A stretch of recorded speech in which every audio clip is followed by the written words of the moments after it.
आपका स्वागत है अपने क्षत्रिय हिस्ट्री 36 यूट्यूब चैनल में। दोस्तों, जय राजपूताना, जय मां भवानी।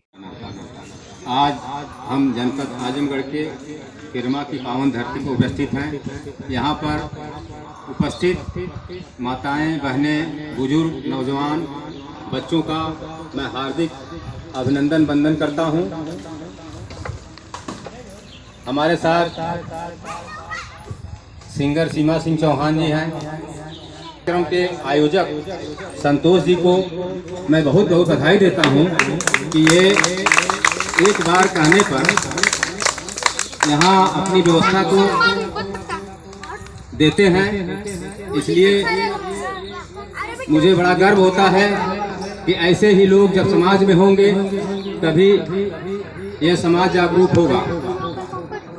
साथियों, एक बात कहा गया है कि जिस समाज का अस्तित्व मिटाना है उस समाज का इतिहास मिटा दीजिए। आपके साथ वही हुआ है। आप वास्तव में चौहान राजवंश के विस्थापित राजपूत हैं। आपका गौरवशाली इतिहास रहा है, लेकिन आपके इतिहास को मिटा दिया गया। चाहे इस समाज के जो नेतृत्व करता रहे हों, अगुआ बने हों, चाहे अन्य लोग रहे हों, आपके इतिहास को सही नहीं बताया गया, ना तो आपके पूर्वजों के बारे में बताया गया। जबकि चाहे मुगल शासन काल रहा हो, चाहे अंग्रेजों का शासन रहा हो, चौहान राजवंश के राजपूतों ने 90% लड़ाइयां लड़ी हैं। आज सम्राट पृथ्वीराज चौहान को ही लोग जानते हैं। तमाम ऐसे नेता पैदा हुए जो उनको भी समाज से वंचित करने का कार्य किए हैं। कहते हैं वो ये हमारा विस्थापित राजपूत समाज गुमराह हुआ पड़ा हुआ है। आज इसी वजह से आवश्यकता पड़ी है कि समाज को जागरूक करने की जरूरत है। जो समाज जागरूक नहीं है उस समाज का अस्तित्व ऐसे ही मिट जाता है। इतिहास या पूर्वजों से प्रेरणा मिलती है। जब आप अपने गौरवशाली इतिहास को जानेंगे तब आपके अंदर वो जज्बा पैदा होगा कि वास्तव में हमारे कैसे बलशाली योद्धा थे। तमाम चौहान राजवंश में योद्धा पैदा हुए जो पूरे विश्व पे राज किए हैं। आज जरूरत है उनको याद करने की, उनको याद दिलाने की, क्योंकि जब मुगल शासन काल में ये चौहान राजवंश विस्थापित हुए उस समय तमाम यातनाओं को सहते हुए अपने मान सम्मान, अपने बहन बेटियों की इज्जत बचाने के चक्कर में दर दर की ठोकरें खाए। 2 वक्त की रोटी नहीं मिल पाई। ऐसे स्थिति में वो अपने इतिहास को भूल गए, अपने पूर्वजों को भूल गए। लेकिन जब यह देश आजाद हुआ, जिस समय राष्ट्रीय जनगणना होने लगी, तो तमाम लोग जो खाते नहाते रहे उनके कागजों में राजपूत दर्ज कर दिया गया, और जो लोग दर दर की ठोकर खा रहे थे, 2 वक्त की रोटी के लिए परेशान थे, उसको इस समाज के जो जागीरदार रहे, जो मजबूत लोग रहे, वह लोग उनके दस्तावेज में कलंकी शब्द को दर्ज कर दिया। आज उसी चीज को इस समाज में जो नेता पैदा हुए बार बार उसी चीज को दर्शाते हैं। कहते हैं कि आपके पेपर में तो ही कलंकी शब्द दर्ज किया गया है, इसलिए आप वही हैं। जबकि आप वास्तव में सम्राट पृथ्वीराज चौहान की अगर वंशज हैं तो आप क्षत्रिय हैं, राजपूत हैं। आप लोग इस चीज को गहराई से जब जानेंगे तब समझ में आएगा कि वास्तव में इस समाज का क्या अस्तित्व रहा है। मैं एक जनपद जौनपुर की घटना बताता हूं। अंग्रेजों का शासन था। अंग्रेजों के शासन काल में लाल टोपी देख के लोग घर में घुस जाते थे। उस समय जनपद जौनपुर के हौज गांव में बाल दत्त सिंह करके एक व्यक्ति हुआ करते थे, जिनसे अंग्रेज डरते थे। जब 1857 की क्रांति फैली, उस समय अंग्रेजों ने सोचा कि अगर हम लोग यहाँ रहेंगे तो ये बाल दत्त सिंह हमको छोड़ेंगे नहीं। बाल दत्त सिंह विस्थापित राजपूतों में थे, आप ही के समाज से आते थे। जब यह बात बाल दत्त सिंह को पता लगी कि अंग्रेज यहाँ से पलायन करने की योजना बना रहे हैं, उन्होंने रातों रात घेराव किया। अंग्रेजों की 4 टुकड़ी जो है बनारस के लिए जा रही थी, रास्ते में घेर लिए, एक पुल के नीचे छुपे हुए थे। जब अंग्रेज वहां पहुंचे, उस टुकड़ी का जैसे सेना नायक होता उसे सार्जेंट कहा जाता था, उस सार्जेंट की बंदूक छीन लिए और उसी को पहली गोली मारे।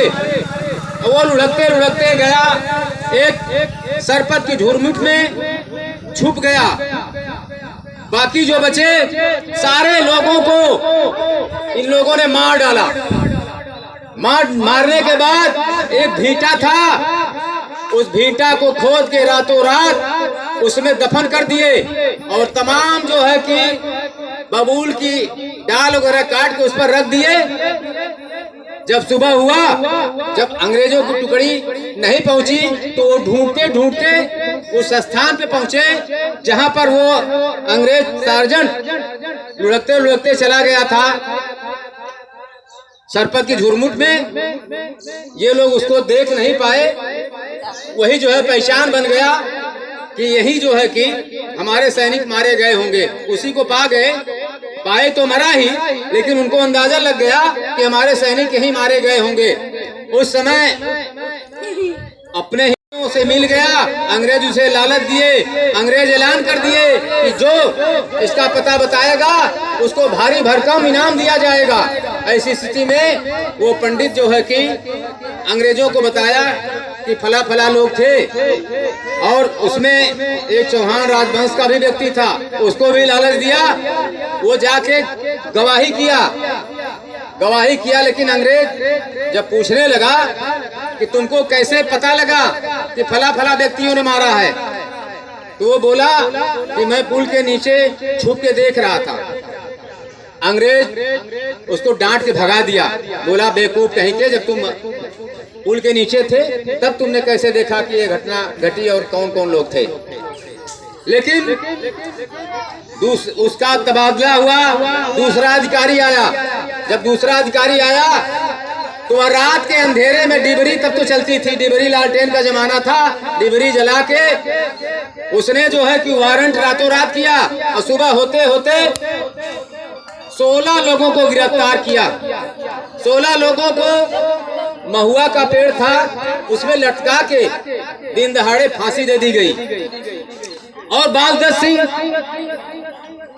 बच गए और वो किसी तरह से भाग निकले वहां से।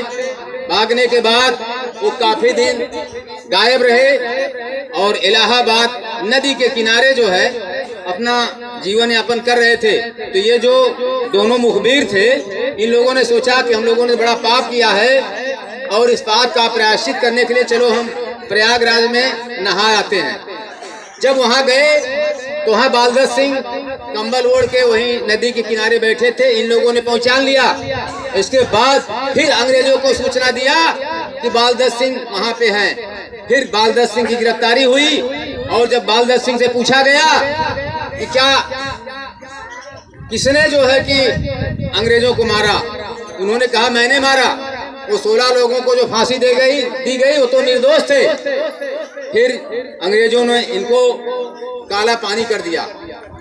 आज भी वो शहीदों की धरती पे शहीद अक्षम बना हुआ है। इस तरह की तमाम घटनाएं घटी हैं जिसमें चौहान राजवंश के राजपूतों ने तमाम लड़ाइयां लड़ी हैं। तो आज जिसके पूर्वज इतने योद्धा थे, इतने पराक्रमी थे, आप उन्हीं के वंशज हैं। अगर आप उस चीज को याद करके उनका अनुसरण नहीं करेंगे तो फिर आने वाले समय में आप अपने बच्चों को क्या बताएंगे। और प्रेरणा इतिहास और पूर्वजों से ही मिलती है। इस वजह से हमेशा यह याद करने की जरूरत है। अपने पूर्वजों को याद करिए, अपने इतिहास को, गौरवशाली इतिहास को पढ़िए। जब तक आप अपने गौरवशाली इतिहास को पढ़ेंगे नहीं, जानेंगे नहीं, सुनेंगे नहीं, तब तक आपको कैसे पता होगा कि हम किसके वंशज हैं, हमारे पूर्वज कैसे थे। तमाम योद्धा चौहान राजवंश में पैदा हुए। मैंने पहले भी बताया था कि जो हरियाणा बसा हुआ है, राजा हरिराज सिंह के नाम से हरिराज सिंह चौहान हुआ करते थे। उन्हीं के नाम पर हरियाणा बसा हुआ है। आप लोगों ने सुखदेव सिंह गोगामेड़ी का नाम सुना होगा। गोगामेड़ी कोई टाइटल नहीं थी, गोगामेड़ी गांव था और गोगामेड़ी गांव गोगादेव चौहान के नाम पे बसा है। गोगादेव चौहान बहुत पराक्रमी योद्धा थे। आज भी गोगादेव चौहान के वहां मंदिर बना हुआ है और हर समाज के लोग, यहाँ तक कि मुसलमान भी गोगादेव चौहान के मंदिर में जाके पूजा अर्चना करते हैं। मानधाता चौहान थे जिन्होंने पूरे विश्व पे, मानधाता चौहान नहीं, मानधाता चौहान का तो किला यहाँ आपके गाजीपुर में है। राजा सुधनवा चौहान थे, उन्होंने पूरे विश्व पे राज किया था। आज दिल्ली का लाल किला जिन्होंने बनवाया वो सम्राट पृथ्वीराज चौहान के नाना अनंगपाल थे। उन्होंने दिल्ली का लाल किला बनवाया है। आज भी सम्राट पृथ्वीराज चौहान की वहां गद्दी खाली पड़ी हुई है। बताते हैं कि वहां जब अंग्रेज शासक आए तो उनकी गद्दी पे बैठना चाहे, लेकिन वो इतने प्रतापी सम्राट थे कि बताते थे कि उनकी गद्दी पर जो जाता था बैठने के लिए, ऐसा चमत्कार होता था, किसी की हिम्मत नहीं पड़ती थी कि उस गद्दी पे बैठे। ऐसे ऐसे महान योद्धा चौहान राजवंश में पैदा हुए, लेकिन आज इनके इतिहास को मिटा दिया गया। आज देखेंगे तो जल्दी इन योद्धाओं की कहीं प्रतिमा नहीं दिखाई देगी जिन्होंने मुगलों से, आताइयों से, अत्याचारियों से इस देश को मुक्त कराया। आज उनके पूर्वज, उनके वंशज दर दर भटक रहे हैं, उनको सम्मान स्वाभिमान की लड़ाई लड़ रहे हैं। लेकिन ये सरकारें भी चिर निद्रा में सोई हुई हैं कि जिन्होंने अपना सब कुछ निछावर कर दिया। आज उन पूर्वजों के, उन महापुरुषों का इतिहास मिटाया जा रहा है। उन पूर्वजों की प्रतिमाएं नहीं लगाई जा रही हैं। उनके वंशजों को सम्मानित नाम नहीं मिल रहा है। वो सम्मानित नाम के लिए लड़ाइयां लड़ रहे हैं। लेकिन साथियों, हम यह भी कहना चाहेंगे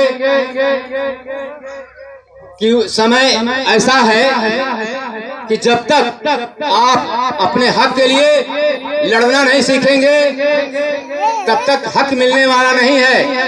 कहा गया है कि हक मांगने से नहीं मिलता है तो छीन लिया जाता है, लेकिन छीनने के लिए हमेशा संगठित होने की जरूरत है। जब तक संगठित नहीं होंगे तब तक आपको आपका हक नहीं मिलेगा। इस वजह से आपको संगठित भी होना है, शिक्षित भी होना है। अगर आप संगठित रहेंगे, शिक्षित होंगे